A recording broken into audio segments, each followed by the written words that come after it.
Which legendary Reddit post/comment can you still not get over? Not me, but an old friend of mine. Really quiet, soft-spoken, polite guy. A total gentleman and a graduate student in the liberal arts. Also pretty inexperienced, tentative, and vanilla sexually. He's dating this cool girl for about maybe 2 months. She is much kinkier in bed, saying this now. She floats off the idea of dirty talk and apparently likes to be objectified, even demeaned a bit from time to time. He is hesitant, but he wants to please her and doesn't dismiss the idea outright. He changes the subject and figures that they'll revisit the idea another time. Anyway, they have sex a few days later for the first time since the conversation, really going at it doggy style, and she tells him to talk dirty to her. He says that he can't think of anything to say, so he says nothing, and then she repeats the request, but the second time, she's not fucking requesting, but more demanding it. He comes up with, "Yeah, you like that, you fucking retard?" He's never struck me as one for embellishment, so I believe him. He said that it was for sex that night, although they are still together 2 years from now. Courtesy of the original post from user Blackbird82 in the thread, "What's the worst thing someone has said to you during sex?" My family poops big. Maybe it's genetic, maybe it's our diet, but everyone just births giant logs of crap. If anyone has laid a mega poop, you know that sometimes it won't flash. It lays across the hole in the bottom of the bowl, and the vortex of draining water merely just gives it a spin as it mocks you. Growing up, this was a common enough occurrence that our family had a poop knife. It was just an old rusty kitchen knife that hung on a nail in the laundry room, only to be used for that purpose. It was so normal to the fact that someone could just walk through the hallway and have someone call out to you, "Hey, can you get me the poop knife?" I thought it was a standard kit. You have your plunger, your toilet brush, and your poop knife. Fast forward to 22. It's been a day or two between poops, and I'm over at a friend's house. My friend was the local dealer, and always had guests over, because you can't exactly buy weed without sitting on your ass and sampling it for over an hour. I excuse myself and lay a gigantic turd. I look down and I see that it's a sideways one, so I crack the door open and call out for my friend. He arrives and I ask him for his poop knife. "My what?" "Your poop knife," I say. "I need to use it. Please." What the fuck is a poop knife? Obviously he has one, but maybe he gives it a more delicate name. A fecal cleaver? A dung diver? A guano glaive? I explain what it is and why I want it. He starts giggling, then laughing. Then lots of people start laughing. It turns out the music stopped and everyone heard my pleas through the door. It also turns out that none of them had poop knives, and it was just my fucked up family with their fucked up bowels. Fuck my life. I told this to my wife last night, who was amused and horrified at the same time. It turns out she did not know what a poop knife was, and had been using the old rusty knife hanging in the utility closet as a basic utility knife. Thankfully, she didn't cook with it, but instead used it to open Amazon boxes. Yeah, she will be getting her own utility knife now. Edit. Common question, why was this not in the bathroom instead of the laundry room? Answer. We only had one poop knife, and the laundry room was central to all the 3 bathrooms. I have no idea why we didn't have 3 poop knives, all I know is that we didn't. We had the one. Well, it was possibly because my father was notoriously cheap about the weirdest things. So, yes, we shared the poop knife. The Smiling Man. The creepy tale of a guy who encounters a deranged man late at night. The story goes this way. About 5 years ago, I lived downtown in a major city in the US. I've always been a night person, so I would often find myself bored after my roommate, who was decidedly not a night person, went to sleep.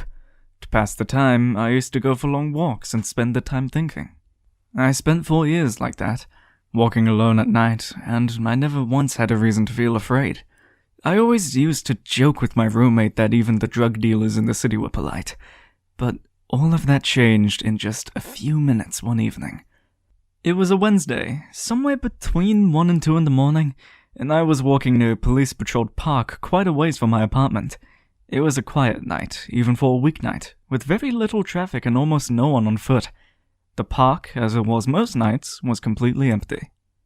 I turned down a short side street in order to loop back to my apartment when I first noticed him.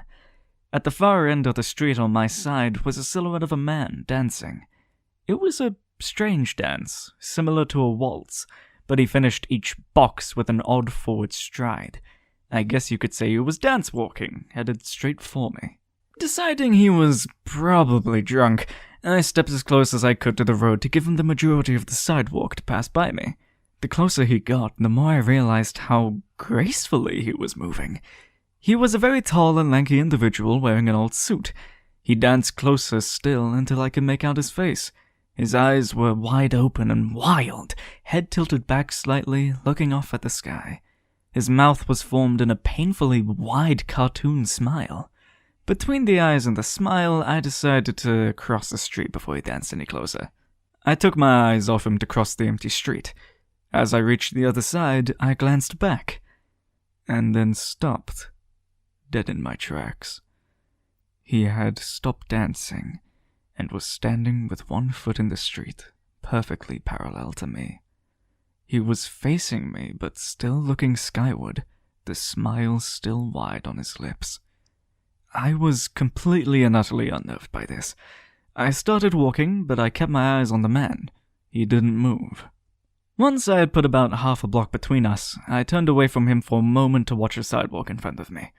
The street and the sidewalk were completely empty still, and of course, still being unnerved, I looked back to where he was standing to find him gone.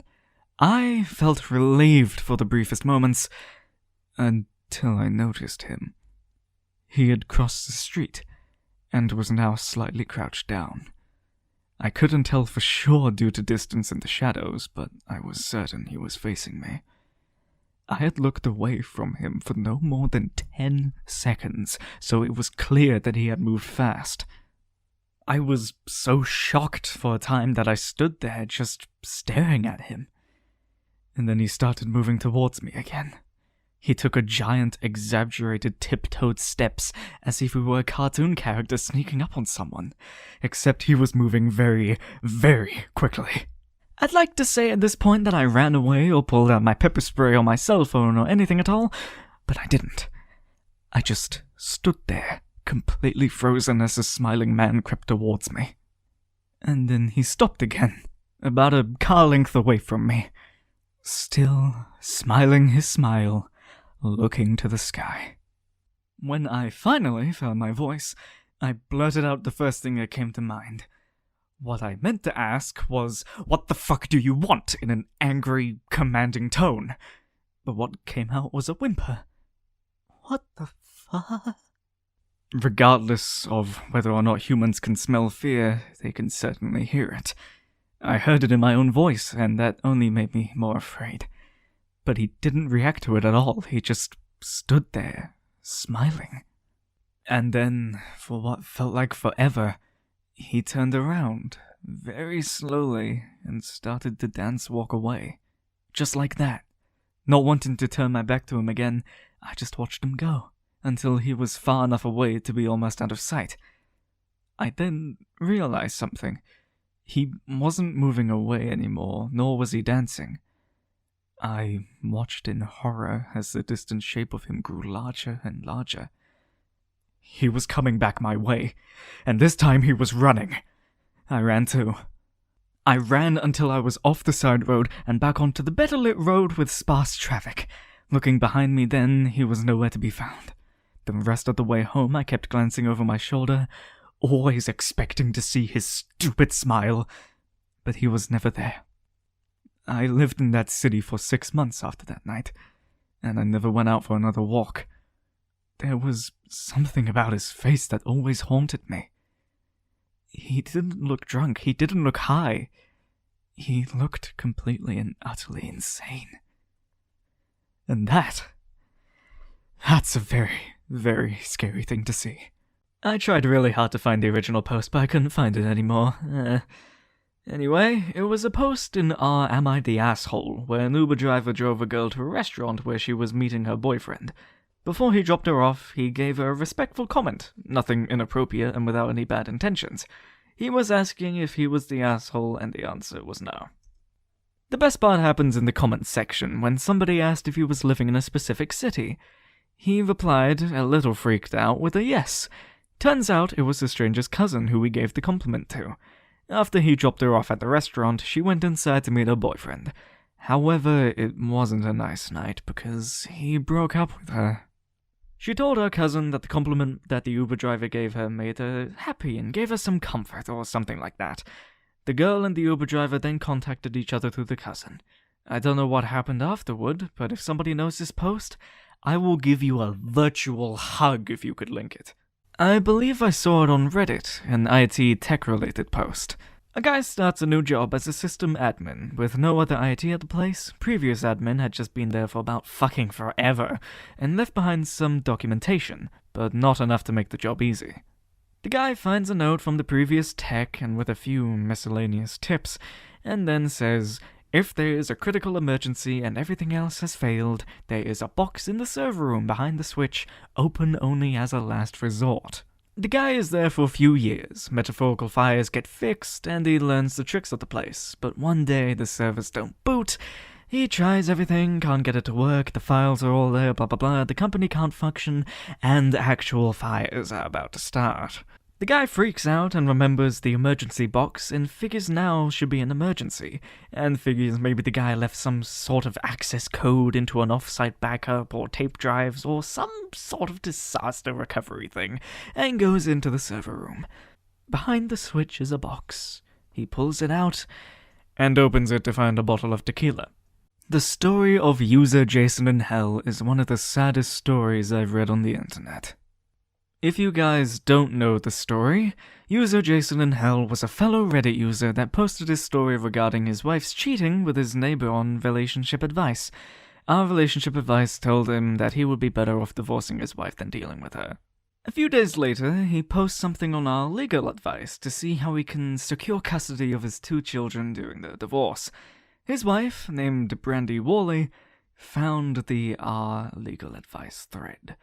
The same day she found the Reddit posts, she kills both kids to spite her soon-to-be ex-husband. Brandy then calls 911, telling the operator that she stabbed herself and her 2 children because her husband was divorcing her. The call was recorded with Brandy showing no remorse or emotion during the call. This whole situation was unfolding live on Reddit and 4chan. Brandy was given 120 years in prison, with the jury saying, she doesn't regret her decision, not one bit. One time on r/relationship advice, some guy posted a thread called, my, 25 male, girlfriend, 26 female, baked all the beans, now I consider ending our relations. What do I do? It's deleted now, though I have the full post, so woohoo. I discovered this in another one of these Asked Reddit posts, but honestly, it's too good not to put here. Now, without further ado, here it is. Hello. My girlfriend and I have been dating for 5 months. I thought, this girl is very good, and became in love with her. Yet, even so, on this Monday, I come home and found she has baked all my beans. Yes, all. Oh, brother. In my cupboard, I store several bags of beans, to make them soft and to bake on some days, to have a bit of baked bean on my dinner, or heck, lunch on some days. But on Monday, I found this girl baked all the baked beans. I say, why do you bake my beans? And she says something like, I baked them good to save time, so I bake them all now. I am astonished and full of dismay. I said I cannot eat all the beans, and she said she has frozen many of the beans, and we can unfreeze the other beans on a later day and eat some at a time. But if a bean is frozen and unfrozen, the very good and the very nice flavor of the bean is gone far. A bean is best if baked fresh as a Sunday pie, not to be frozen and unfrozen. I told my girlfriend that I am so sad about this. In my opinion, baking the beans and freezing them has ruined all my beans. She said I am gone haywire, but my arrangement and sad manners. But I hate what she did to my beans. On the days before Monday, I thought, Will we marry the girlfriend? Well, it might be so. But now I am so sad that she baked the beans. I am considering ending our relationship and not being boyfriend and girlfriend anymore. But is my idea wrong? Could my girlfriend make a promise to not bake my beans? I do not know what to do or how to forgive her. So, way back when, in 2008, 2009, some Redditor got very excited over his 2 AM chili and posted an extensive tutorial in full fuck yeah bell pepper style. Naturally, this became a full meme. Concurrently, another Redditor posted nothing less than a life hack of a century. Freeze a block of water, squirt shower gel on the top, freeze that, and now you have ice soap. Trademark. And this was a fine enough goof. But the OP's insistence that this was much more than efficient than putting shower gel on one's body made it become a meme. So, what happens when 2 memes are popular at the same time? Exactly. Someone froze a block of chili and rubbed their body with it, and achieved the coveted #1 spot. This site is weird like that. Sorry, no links as I'm on mobile, but many thanks to whoever is willing to dig them up. The man redirected an entire warship to get the sun off of his eyes. Here's the story, folks. I was once on a US military ship, having breakfast in the wardroom, officer's lounge, when the operator's officer, OPS, walks in. This guy was the definition of not a morning person. He's still half asleep, bleary-eyed, basically a zombie with a bagel. He sits down across from me to eat his bagel and is just barely conscious. My back is to the outboard of the side of the ship, and the morning sun is blazing into one of the portholes, putting a bright-ass circle of light right in front of his barely conscious face. He's squinting and chewing and basically just remembering how to be alive for today. It is painful to watch. But then the zombie OPS stops chewing, slowly picks up the phone and dials the bridge. In his well-known I'm still totally asleep voice, he says, "Hey, it's OPS. Could you shift out the bar? Yeah, 165, thanks." And puts the phone down. And then he just sits there, squinting, waiting. And then, ever so slowly, I realized that the big blazing spot of sun on his face was slowly sliding off of him and onto the wall behind him. After a moment, it clears his face and he blinks slowly a few times as the brilliant beauty of what I've just witnessed begins to overwhelm me. By ordering the bridge to adjust the ship's back and forth patrol about 15 degrees, he changed our course just enough to reposition the sun off of his face. He's literally just redirected thousands of tons of steel and hundreds of people so we could just get the sun out of his eyes whilst he eats a bagel. I am in awe of this man.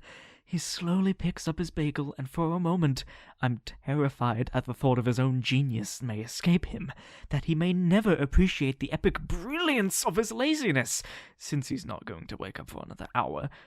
But between the next bite, he pauses, looks at me, gives me the faintest, sly grin before returning to gnaw slowly on his zombie bagel. I still think about it sometimes. This comment about grief by user G Snow is to help someone cope with the sudden death of a friend. It helped me get through all kinds of grief over the last few years, from painful deaths to painful breakups. It really changed my life and how I handle these hard situations. Here's an excerpt. As for grief, you'll find it comes in waves. When the ship is first wrecked, you're drowning with wreckage all around you. Everything floating around you reminds you of the beauty and the magnificence of the ship that once was and is no more.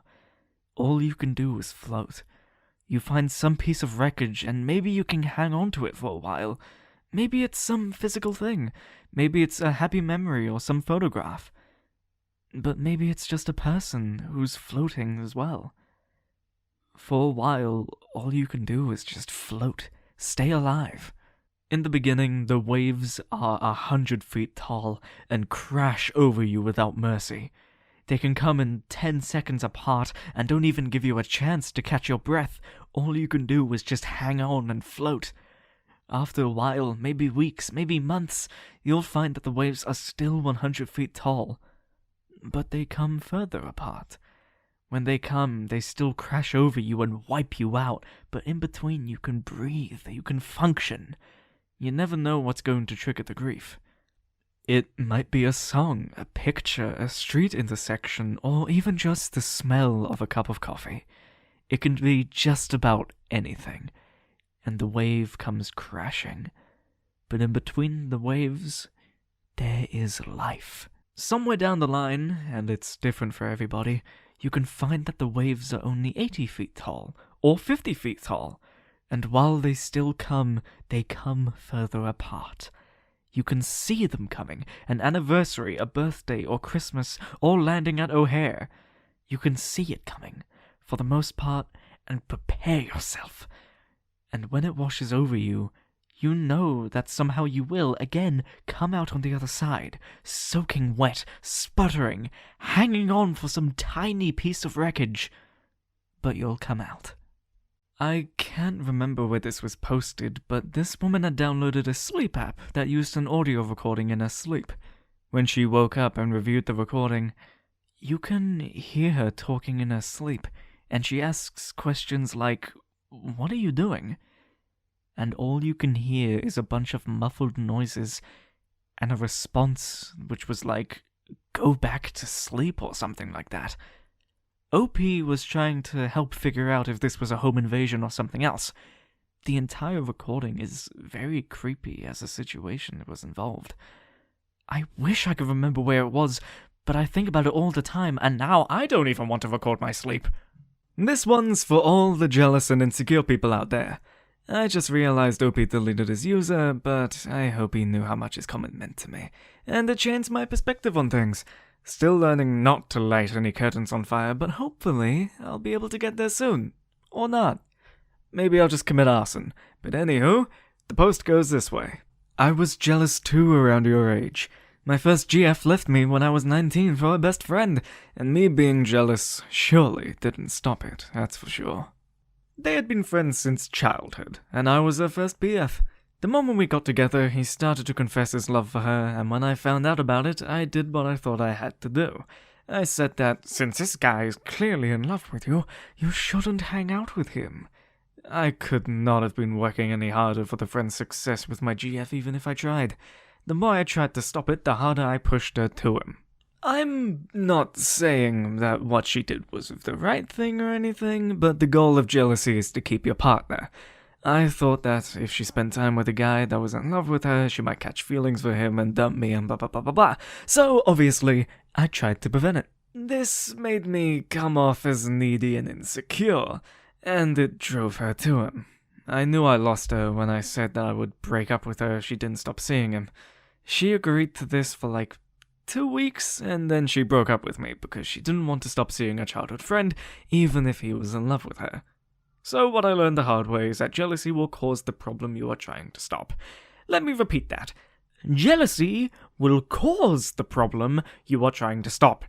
If we don't want our house to burn down, we don't light the curtains on fire. Trying to prevent our girlfriends from meeting other guys is literally lighting the curtains on fire, and hoping that the house won't burn down. It's just illogical. So, how do we fix this? For me, it was learning first that fuck it. If I just hadn't tried to stop his advances, maybe I wouldn't have ended my first relationship. Now I don't care about that in retrospect, but I surely won't act the same way now because I actually want to keep my partner. Secondly, we have to understand that the only person we can control is ourselves. If somebody wants to cheat on us, they can, no matter how controlling we are. Short of locking people in basements, of course, they will have opportunities to cheat if they want to. If you are not willing to risk this, then you just can't have a relationship at all. Third, find me one, just one person that would say this. Yes, I'm very happy with my relationship. I'm not really that into my boyfriend, and I want to hook up with people that I see out and about, but because my BF is so controlling, I have no other choices to do so it's really for the best. Again, the behavior will not prevent bad things from happening. It will only cause it. It's the most counterintuitive thing humans can do. So, this is what you do. You just gotta love like there's no such thing as a broken heart. You assume everything is fine until you see the absolute proof that she cheated on you, like your friends saw her kiss a guy or something. You don't assume it has just happened because you are insecure. You don't have to ask her to prove it if she hasn't even done it. Until you have proof, you assume everything is fine. Because hey, 99 times out of 100, it is. Thank you for watching the video. Be sure to like and subscribe for more content like this.